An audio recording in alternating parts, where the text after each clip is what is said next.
এক মাইয়া, তাকায় দেখো ফিরে ফিরে ফিরে ফিরে।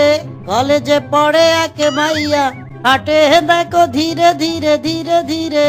হাই সুন্দরী, কেমন আছো? আমি যে তোমাকে আই হেট ইউ করি, তুমি কি তা জানো? কি বললি শালা হারামজাদা? তুই আমাকে হেট করিস? তবে রে। একই চুমকি, তুমি আমাকে থাপ্পড় মারলে কেন? আমি কি এমনটা কথা বললাম যার জন্য তুমি আমাকে থাপ্পড় মারলে? আমি তো তোমাকে ভালোবাসারই কথা বললাম। কি কি বললি তুই? আই হেট ইউ মানে ভালোবাসার কথা? শালা বোকা মূর্খ শিয়াল, আই হেট ইউ মানে কি জানিস? হ্যাঁ হ্যাঁ, আমি জানি আই হেট ইউ মানে আমি তোমাকে ভালোবাসি। চুমকি, তুমি কলেজে পড়ে কি শিখলে? আই হেট ইউ এর মানেও জানো না? লে হালুয়া। আরে মূর্খ বোকা গাধা হারামজাদা শিয়াল, আই হেট ইউ মানে আমি তোমাকে ঘৃণা করি, আমি তোমাকে ভালোবাসি না, বুঝেছিস? চুমকি, এসব তুমি কি বলছো? আমি তো এতদিন থেকে জেনে এসেছি আই হেট ইউ মানে আমি তোমাকে ভালোবাসি। এখন আবার তুমি বলছো আই হেট ইউ মানে আমি তোমাকে ঘৃণা করি? নয়, হ্যাঁ, আই হেট ইউ মানে আমি তোমাকে ঘৃণা করি, এটা আমি তোমাকে ভালোবাসি না, বুঝেছো? চুমকি, আমি তোমাকে ভালোবাসি, এটার ইংরেজি কি হবে? এর ইংরেজি হলো আই লাভ ইউ, বুঝেছিস শালা মূর্খ শিয়াল কোথাকার? চুমকি, তাহলে আমি তোমাকে আই লাভ ইউ করি। চুমকি, আবার কি হলো? এবার তো আমি ঠিকঠাকই বললাম, তাহলে তুমি আমাকে আবার থাপ্পড় মারলে কেন? তোকে থাপ্পড় মারলাম এই কারণে, তোর মতো বোকা মূর্খ অকর্মা ঢেকিকে আমি ভালোবাসতে যাব? শোন, তাই তোকে থাপ্পড় মেরেছি। আগে কাজকর্ম কিছু কর, নিজে সফল হ, তারপর আমার সঙ্গে ভালোবাসার কথা বলতে আসিস, বুঝেছিস? যেও না চুমকি, ও যেও না চুমকি, আমাকে একলা ফেলে। যেও না চুমকি। দূর, চুমকি তো চলেই গেল। না না, চুমকিকে আমার চাই চাই, ওকে যে আমি ভীষণ ভালোবাসি। আই হেট ইউ চুমকি, দুঃখু, আই লাভ ইউ চুমকি। চুমকিকে পাওয়ার জন্য আমাকে একটা না একটা কাজ করতেই হবে, কিন্তু আমি কোথায় কাজ পাবো? না না বাবা, এক জায়গায় বসে থাকলে কাজ পাওয়া যাবে না, আমি বরং কাজের সন্ধানে যাই। লে আলুয়া। এই কথা বলে বিট্টু শিয়াল সারাদিন কাজের সন্ধানে ঘুরতে থাকে, কিন্তু কোথাও কোনো কাজ পায় না সে। কিরে বিট্টু বন্ধু, কি হয়েছে তোর? এখানে এভাবে মন মরা হয়ে বসে আছিস কেন? বানর বন্ধুরে, কি বলবো আর দুঃখের কথা। চুমকিকে ভালোবাসার কথা বলেছিলাম, কিন্তু চুমকি আমাকে একসেপ্ট করেছে। তাই নাকি বন্ধু? এটা তো ভালো কথা। আরে বন্ধু, চুমকি আমার ভালোবাসা ফিরিয়ে দিয়েছে, আর তুই বলছিস ভালো কথা? আরে বন্ধু, তুই তো বললি তুমি তোর ভালোবাসা একসেপ্ট করেছে। একসেপ্ট মানে হলো গ্রহণ করা। তাই নাকি বন্ধু? বন্ধু রে, তোকে কতবার বলেছি ভুলভাল ইংরেজি বলিস না, কিন্তু তারপরেও তো তুই ভুলভাল ইংরেজি বলিস। হ্যাঁ বন্ধু, তুই ঠিকই বলেছিস। এই ভুলভাল ইংরেজি বলার কারণে আমি চুমকির হাতে থাপ্পড় খেয়েছি।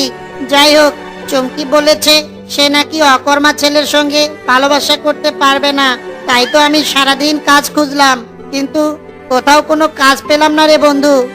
ও, এই জন্যই তোর মন খারাপ? শোন বন্ধু, তুই বরং বাঘ বাবার ডিমের দোকানে যা। বাঘ বাবার একটা কাজের লোক লাগবে। মনে হয় তুই বাঘ বাবার কাছে গেলেই কাজটা পেয়ে যাবে। ঠিক আছে বানর বন্ধু, আমি এক্ষুনি বাঘ মামার কাছে যাচ্ছি। কিরে বিট্টু ভাগ্নে, তুই আমার দোকানে ডিম কিনতে এসেছিস নাকি? না না বাঘ মামা, আমি ডিম কেনার জন্য আসিনি। ডিম নিতে আসিসনি? তাহলে কেন এসেছিস? বাঘ মামা, শুনলাম তুমি নাকি একটা কাজের লোক নিবে দোকানে, তাই একটা কাজের লোক নিবে যখন, তা আমাকেই নাও না মামা, দয়া করে বাঘ মামা আমাকেই নাও। আমাকে মাসে মাসে টাকা দিলেই হবে, প্রতিদিন দিতে হবে না। পেয়েছি বোকা বিট্টুকে, এ তো অনেক বোকা। একটা কাজ করি, একে আমার দোকানে রেখে দেই, মাস গেলে ব্যাটাকে টুপি পরাবো। হা হা হা। ঠিক আছে বিট্টু ভাগ্নে, কাল থেকে তাহলে কাজে লেগে পড়। বলি কি বাঘ মামা, আমি এখন থেকে না হয় কাজে লেগে পড়ি? ঠিক আছে বিট্টু ভাগ্নে, তুই তাহলে দোকানে বস, আমি একটু বাড়িতে গেলাম। শোন, দোকান ছেড়ে আবার কোথাও যাস নে। ঠিক আছে বাঘ মামা, এ নিয়ে তুমি কোনো চিন্তা করো না, তোমার দোকান আমি ঠিক সামলে নেব। বন্ধুরে, বাঘ বাবা তাহলে তোকে ফাইনালি কাজে দিয়ে নিল। বন্ধু, তোর জন্যই আমি কাজটা পেলাম।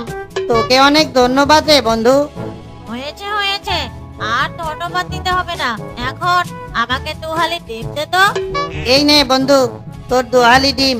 হ্যাঁ রে বন্ধু, টাকাটা নে। এই যে দাদা, আমাকেও 3 হালি ডিম দিন তো। এই যে দাদা, আমাকেও 5 হালি ডিম দিন তো। আরে এই বিট্টুকে কাজে নিয়ে তো আমার অনেক লাভ হয়েছে। ব্যাটার কপালটা দেখছি অনেক ভালো। ব্যাটাকে দেখে অনেক কাস্টমার এসেছে আমার দোকানে। এভাবেই দেখতে দেখতে 1 মাস হয়ে যায়। বিট্টু ভাগ্নে, এই নে তোর বেতন। এ কি বাঘ মামা, সারা মাস কাজ করে মাত্র 400 টাকা দিলে আমায়? আরে বেটা, যা দিয়েছি তাই নে। এ মাসে আমার অনেক লোকসান হয়েছে। কিন্তু বাঘ মামা, আমি তো নিজে বিক্রি করেছি দোকানে। যা ভালো বিক্রি করেছি, এতে তো তোমার লোকসান হওয়ার কথা না, বরঞ্চ তোমার তো লাভ হওয়ার কথা। কি, তোর এত বড় সাহস? তুই আমার মুখের ওপর কথা বলছিস? যা, বেরিয়ে যা আমার দোকান থেকে। আর কোনোদিন যেন তোকে আমার দোকানের সামনে না দেখি। ঠিক আছে বাঘ মামা, আমি চলে যাচ্ছি, তবে কাজটা তুমি একদম ঠিক করলে না। হা হা হা, বেটা বোকা হারামজাদা, বিট্টুকে ঠকিয়ে অনেক ইনকাম করেছি। এ কথা ভাবতেই আমার কি যে ভালো লাগছে। কি রে মিট্টু বন্ধু, তুই বাঘ মামার দোকানে যাসনি? দোকানে যাব কেমন করে রে বন্ধু? ওই বেটা বাঘ আমাকে ঠকিয়েছে। আমি প্রতিবাদ করেছি বলে সে আমাকে দোকান থেকে বের করে দিয়েছে। বন্ধুরে, কি আর করবি বল? তুই বরং একটা কাজ কর, যে টাকা বাঘ মামা তোকে দিয়েছে সেই টাকা দিয়ে কয়েক হালা ডিম কিনে ঝুড়িতে করে বিক্রি কর। দেখবি এভাবে ডিম বিক্রি করতে করতে তুই একদিন বড় ব্যবসায়ী হয়ে যাবি। বন্ধুরে, বুদ্ধি তো তুই ভালোই দিয়েছিস। ঠিক আছে বন্ধু, আমি এক্ষুনি ডিম কিনে এনে ঝুড়িতে করে বিক্রি করছি। এরপর বিট্টু শিয়াল বেশ কয়েক হালি ডিম ঝুড়িতে করে বিক্রি করতে থাকে। এই ডিম নিবেন, ডিম, দেশি মুরগির বড় বড় ডিম। একবার খেলে বারবার খেতে চাইবে। এই ডিম খেলে 10 দিনেও খিদে লাগবে না। ডিম নিবেন গো, ডিম।